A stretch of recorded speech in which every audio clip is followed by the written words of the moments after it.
ఒక వ్యక్తికి ఆ జనాలు పట్టించుకోవటం మానేసినప్పుడు కొన్ని శకునాలు కనపడతాయి మనకి. అలాగా ఆ శకునాల్లో భాగంగా యాత్ర 2 అని ఒక సినిమా వచ్చింది అన్న. యాత్ర 1 అంటే యాత్రే, ఇది 2 వచ్చాక అది 1 అయింది. యాత్రలో అది రాజశేఖర రెడ్డి గారి కథ కాబట్టి, ఒక చనిపోయిన ఆయన కథ, ఒక మంచి వ్యక్తి కథ కాబట్టి కలెక్షన్లో బ్రహ్మాండం బజగోందం కాకపోయినా ఆ కాస్ట్ రికవర్ అయింది. ఇప్పుడు ఒక పొడుగ్గా ఉన్న వ్యక్తిని సెలెక్ట్ చేసి జగన్మోహన్ రెడ్డి గారి క్యారెక్టర్లో పెట్టారు. చాలా మన కళ్ళెదురుగుండా జరిగినవన్నీ కూడా వక్రీకరించి ఆ సినిమా తెస్తారు. అసలు సరే చూసాక బాగోలేదంటాం వేరు, అసలు చూడటానికి ఎవరు రావట్లే ఆ సినిమాకి. యాత్ర 2 నిన్న నైజాం అయితే తెలంగాణలో పక్క రాష్ట్రంలో 12% ఓవరాల్ ఆక్యుపెన్సీ. ఇవాళ అయితే ఏ 3 5 ఉంటుంది, ఎవడో దరిదాపులు కూడా కూడా. ఇవాళ మార్నింగ్ నేను కొందరు డిస్ట్రిబ్యూటర్స్తో మాట్లాడా. తిరుపతి వేల్రామ్స్ థియేటర్లో మార్నింగ్ షోకి ఒకటే టికెట్ తెగింది, సింగిల్. కనీసం 175 టికెట్లు కూడా. సరే ఎమ్మెల్యే సీట్లు ఎలాగో రావు, ఒక 175 సీట్లన్నా ఆ సినిమా హాల్లో ఫుల్ అయ్యేలాగా జగన్మోహన్ రెడ్డి గారి అనుచరులు టికెట్లు అయితే కొనగలుగుతున్నారు, కానీ హాల్లోకి జనం అయితే రావటం లేదట. ఆల్మోస్ట్ త్రూఅవుట్ ది స్టేట్ ఈ ఎమ్మెల్యేలు వీళ్ళు బలవంతంగా టికెట్లు కొని కూల్ డ్రింక్స్ కూడా, ఆ టికెట్తో పాటు కూల్ డ్రింక్ కూడా 100 రూపాయలు కవర్లో పెట్టి పలానా థియేటర్లో రాజమండ్రి ఓరసీలో ఉంది, లేకపోతే పలానా ఊళ్ళో ఉందంటే కూడా సినిమా హాల్కి వెళ్ళలేదు. ఏదో జగన్మోహన్ రెడ్డి భక్తులందరూ తెగొచ్చేస్తారనుకుంటే చాలా చోట్ల నిన్న మార్నింగ్ షో కూడా సింగిల్ పర్సన్ లేక మార్నింగ్ షోలు కూడా ఆపేసినట్టుగా.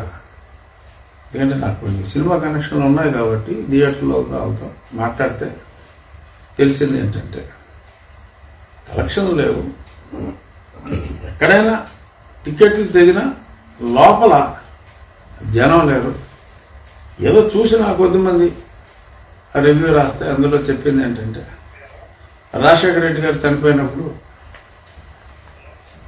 సందింటి జగన్మోహన్ రెడ్డి గారు ఎక్కడున్నారో అందరికీ తెలియకపోయినా నాలాంటి కొందరికి తెలుసు. మరి ఆయన్ని ఎక్కడో ఉంటే కలకత్తాలో ఉంటే ఎతికెతికి పట్టుకుని ఆ మెసేజ్ చెప్తే ఆ తర్వాత ఆయన అక్కడికి వెళ్ళింది లేదు, ఆయన కోసం వెతికింది లేదు. ఇది అందరికీ తెలుసు. ఆయన ఏదో ఎమ్మెల్యేలు మొబిలైజ్ చేసి సీఎం అని చెప్పి రాయించుకున్నాడు అన్న సంగతి తెలుసు. బాడీ ఈయనంట ఈ సినిమాలో పౌరాలు కొట్టుకు వెళ్ళాడట. వెళ్ళి అంతా ఎదిగాడంట, ఎవరికీ దొరకలేదు. కానీ ఈయనకి ఒక కాగితం దొరికిందంట.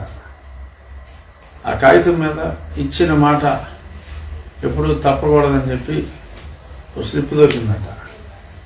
ఆ స్లిప్ చూసిన తర్వాత మరి మా వాడు మాట తప్పి టైప్ అని చెప్పి మరో స్లిప్ రాసి ఆయన వెళ్ళిపోయా. జగన్మోహన్ రెడ్డి అక్కడికి వెళ్తాడండి, ఆ స్లిప్ చూడటం ఏంటి, మాట తప్పకరా అని చెప్పి చెప్పటం ఏంటి. అది చూసి ఈయనలో చాలా పెనుమార్పు వచ్చిందట. ఇంకా కానించి మాట తప్పటమే పనిలో పెట్టుకున్నట్టున్నాడు. సో ఇలాగా ఎలబత్ జోకులట సినిమాలో. ఈ రకంగా రకరకాల కార్టూన్లతో చెల్లి వదిలిన బాణం, అదే జగనన్న వదిలిన చెల్లి బాణం అసలు సినిమాలో లేదట. సో ఆ పాదయాత్ర అంతా ఆ విజయమ్మ గారి మీద ఇంకెవరి మీద నడిపించారు. అసలు చెల్లి ఊసే ఈ సినిమాలో లేదు. అలాగే నిన్న బెయిల్ వచ్చిన కోడికత్తి సీన్ ఎపిసోడ్ కూడా లేదు. కనీసం సీన్ నిజంగా పోలీసులు చూపెట్టవచ్చు కదా అందులో. మరి ఎందుకులే కాంట్రవర్సీ అనుకున్నారు. మరి ఎన్నికల్లో ఆయన ఏదో బ్రహ్మాండంగా నెగ్గినట్టు చూపెట్టిస్తారు. కానీ మరి దానికి కారణభూతం అయిన బాబాయి హత్య కానీ మరి కోడికత్తి సీన్ కానీ ఈ రెండు కూడా తీసేశారు. అసలు గుడ్డోడు సీన్ అయితే మరీ దారుణం. అడాడో గుడ్డోడు, నాకు కళ్ళు కనపడవు కానీ నీకు కనపడతాయి కదా అని చెప్పాడు, రెడీగా ఉన్నా అంట అక్కడ. అది ఈయన ఎక్కడికి వెళ్ళాడు, చీకట్లో ఒంటరిగా వెళ్ళి చూస్తాడు. అసలు 500 మంది పోలీసులు ఉంటేనే పరదాలు కట్టుకుని బ్యారికేట్లు కట్టుకుని తిరుగుతూ ఉంటే రోడ్డు మీద ఒంటరిగా వెళ్ళి మరి చీకట్లో కూర్చున్న గుడ్డోడితోటి మాట్లాడతాం. ఇవన్నీ ఎవరి గురించో ఎవరో సూచి చెప్తే పర్లా, మన కళ్ళెదురుగా ఉండే వ్యక్తి అంత ఇటువంటి స్వభావం కలవాడిని, ఒక మహోన్నత స్వభావం కలవాడుగా మరి అలా చిత్రీకరిస్తే మరి ప్రజలు ముందే ఊహించి ఈ సినిమాని యాత్రలో పాల్గొనడానికి ఎవరో రాట్లా. యాత్ర 2 ఇస్ ఏ డిజాస్టర్. టికెట్లు తెంపిన లోపల మనుషులు రాట్లా. సో ఇదొక లిట్మస్ టెస్ట్ అని చెప్పి నేను ముందు నుంచి చెప్తున్నా. ఏదైనా ఒక మనిషి మీద ఇంట్రెస్ట్ లేనప్పుడు మరి ఫ్రీగా చూపెట్టినా, కూల్ డ్రింక్లు ఇచ్చినా, లేదు రేపు పొద్దున్న 500 రూపాయలు ప్యాకేజ్ ఇచ్చినా, చివరిదాకా కూర్చున్నట్టుగా 500 అన్నా కూడా ఎవడో వచ్చే పరిస్థితి లేదు. పాపం దీని పరిస్థితి ఎలా ఉంటే మా మిత్రులు రామ్ గోపాల్ వర్మ గారి సినిమా నిన్న ఫైనల్గా సెన్సార్ క్లియర్ అయింది. మరి ఆ సినిమా వచ్చేటప్పటికి ఈ సినిమా ఎలాగ వెళ్ళిపోద్ది.